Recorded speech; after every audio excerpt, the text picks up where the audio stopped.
أعوذ بالله من الشيطان الرجيم بسم الله الرحمن الرحيم الصلاة والسلام على خير بشرية محمود الأحمد المصطفى الأمجد حبيب الله العالمين بالقوس بالمحمد صلى اللهم صل على محمد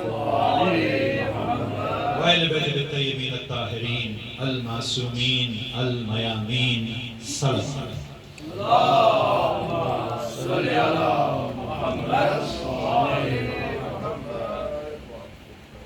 25th of Muharram is a very significant day in the calendar of Muharram, and I'll talk about it basically Imam Sajjad in the light of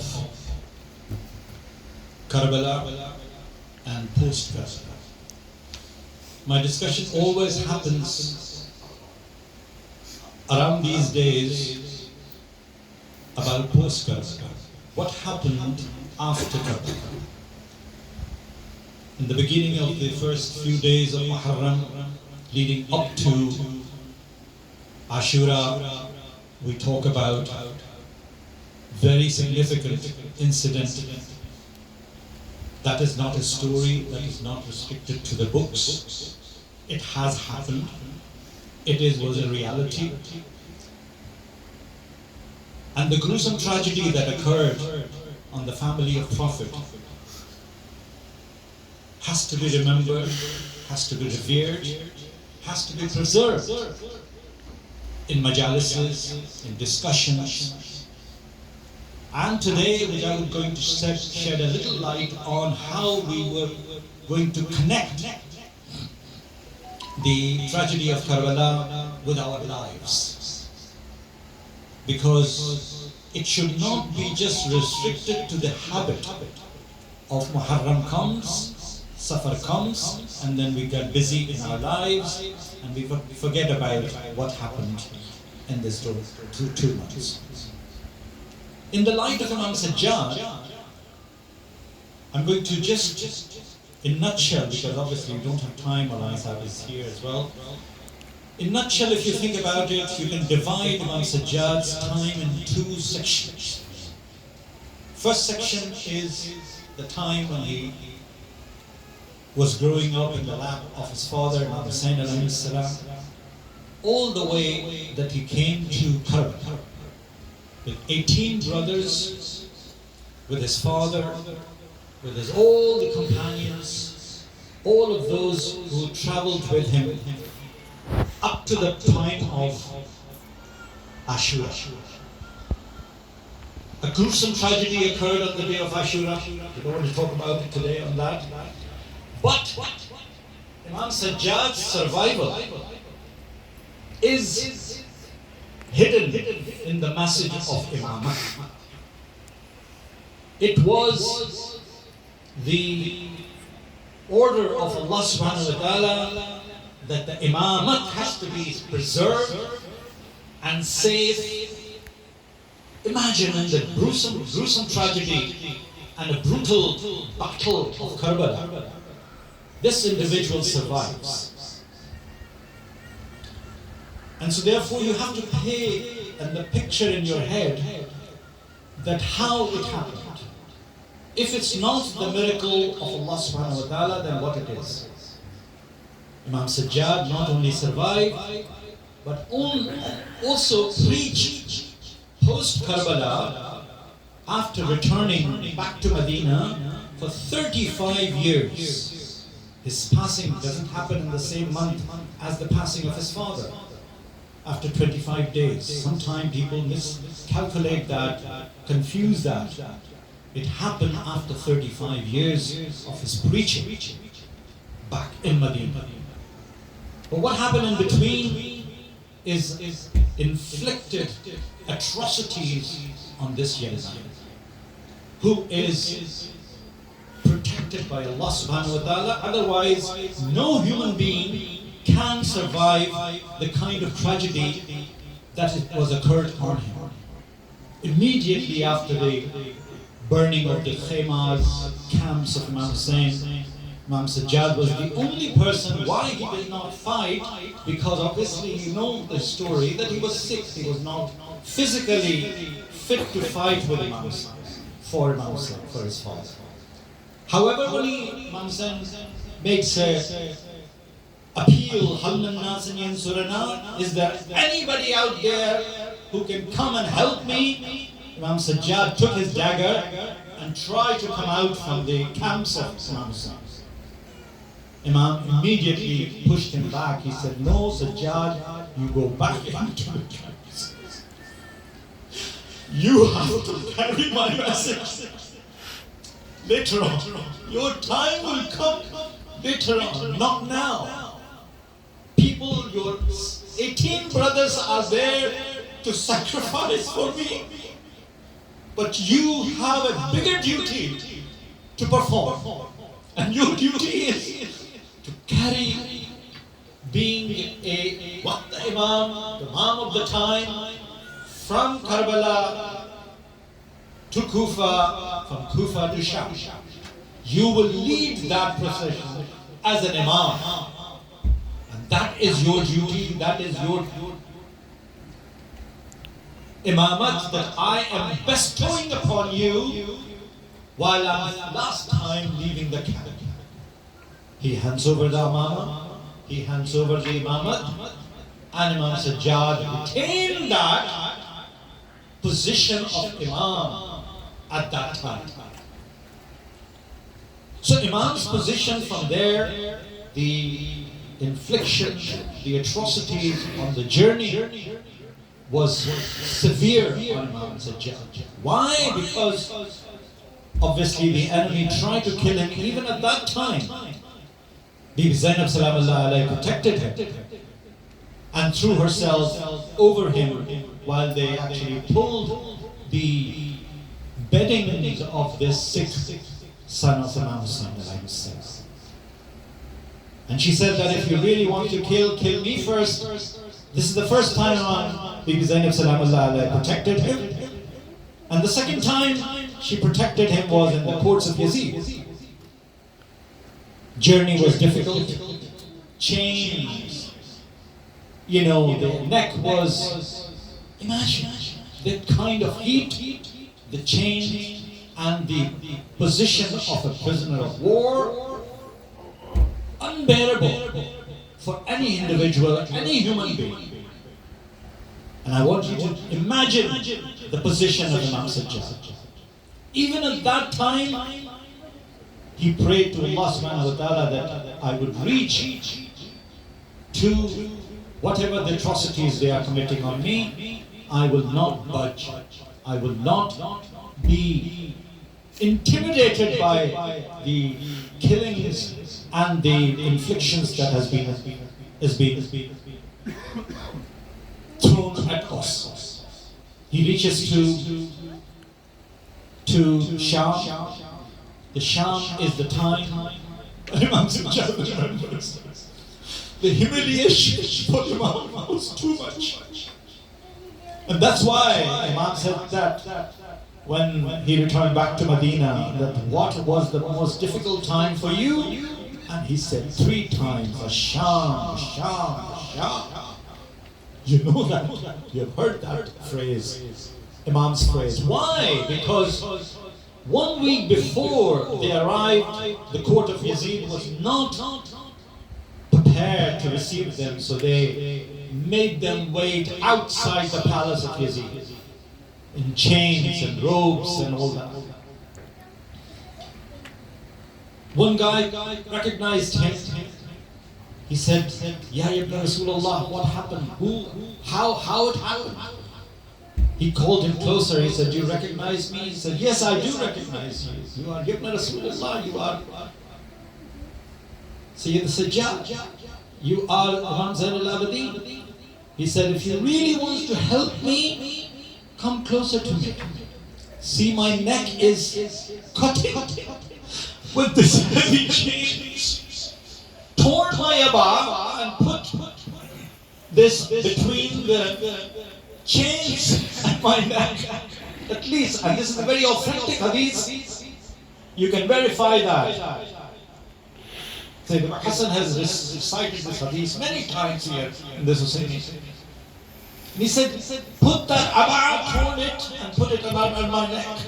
That was the severity of the chains and the pain Imam Sajjad was been bearing at that time. That was not enough. Inside the palace of Yazid, the humiliation continued because people did not know who these people were. They thought that they were some uprisers. They were not the family of Rasulullah. Yet Imam Sajjad, even at that time, made them realize who he was. When the time of Zuhur came, and Yazid had ordered adhan. So obviously they said, Allahu Akbar, and the adhan started. As soon as the Muazzin says, Ashhadu anna Muhammadan Rasulullah, immediately Imam Sajjad has corrected him. He said, who is Rasulullah? Is it your grandfather or my grandfather? Who are you going to pray to? Do you know who I am? I am the grandson of Rasulullah. And people were shocked. First time people heard about this. 3 times they said, raise the voice of Muazzam in order to suppress the voice of Imam Zain al-Abidin. But Imam made sure that people would realize that who I am. Even in courts of Yazid, he ordered the murder of Imam Sajjad. Bibi Zainab Salamullah alayha again came in between and protected him. So Imam Sajjad's stages these are the stages of immediately post-Karbala.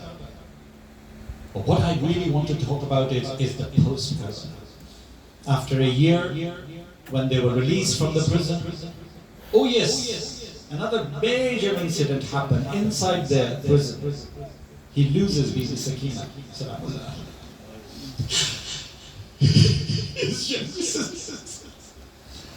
Why? Because she could not bear the atrocities of the prison. And she dies in the prison. It was his responsibility as a Waqt Imam to bury her inside the prison of Yazid. That is Imam Sajjad. Torn his abagh and his garment to give the coffin to the little girl. And therefore you will find that in Sham, when you go there, the Rawda of Bibi Sakina with Bibi Zainab Salamullah. After that, they were released. They were given heads for Shuhada. He returns back to Karbala because he's the only one who knew which head belongs to which body. He was an eyewitness of the gruesome tragedy of Karbala. And therefore he returns back to Karbala with those heads and bury them. After that, Jabir comes and we talk about Jabir on the day of Jahilum. But when he returned back to Medina, that is the time Imam Sajjad fulfilled his duty. When Adar came with a revenge, that look, we have taken a revenge, please come and take the throne. He said, I am not interested in the throne. My duty is for people. We have to fulfill the decree of my grandfather. He shied away from the public meetings. However, he continued preaching. He continued preaching through du'as, which are mahfuz, safe in Saifa Sajjadiyya. Make sure that you have a copy of Saifa Sajjadiyya in your house. It will benefit you because it has a book of dua, Psalms of Sajjad as they call it, Psalms of Islam. A dua, a book of dua for every occasion that he gave a gift to. Another gift he gave is Risalat al-Huquq. That is how the rights of each portion of your body will ask you what you have done in the world. Rights of hands, rights of legs, rights of eyes, rights of... all of that is called Risalat al-Huquq. These 2 documents survive and preserve.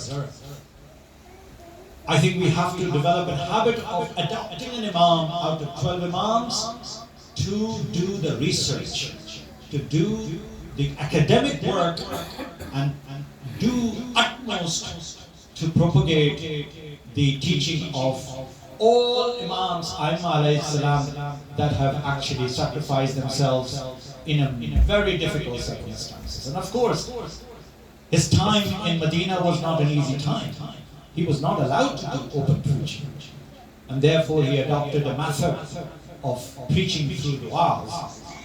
And then he was asked many times that why don't you sit in the shade? He said no. People criticized him for crying because he was continuously and constantly crying. And people said that why now that the revenge has taken, you should be a little bit relaxed. He said, you have not done a justice to me. Yusuf had one brother, and when he lost him, his eyes was become sick. And here I am losing 18 brothers. You have not done a justice to me. Every time he goes to the market and he sees a qasab to be going to zabah, the animal, he will make sure that he goes to the qasab and says, have you fed him a water? My father was not being given a water. He was slaughtered without any water. So Imam Sajjad's contribution to mankind for 35 years was huge. That we have got this wealth of his knowledge from his books and his work in Sajjadiyya, that we must make sure that we are close to those du'as and we continue to do our duty. And if you compare it today, what is happening right now in our eyes, this is what the imams do. Waqt imam. Rahbar was naib imam. And he did his duty with his children, with his grandchildren. He was told to move from that house. And he said, could you move the entire nation? If you remove everybody, I will move. I'm happy to sit in my place. So Imam's contribution to mankind, to Muslims, to Islam is very big thing. And only taught by our Imams.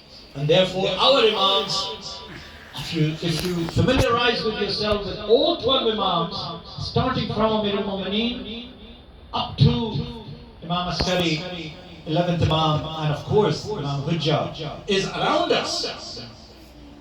Those Imams, if you adopt one of the Imams, Imam Sajjad is the best Imam to adopt with the academic work that you can do with Imam Sajjad. Study his life and all that. And so we can pay tribute and homage today and do the du'as. Hisham Abdul Malik and the ruler at the time got jealous for the fact that he became too popular among the people.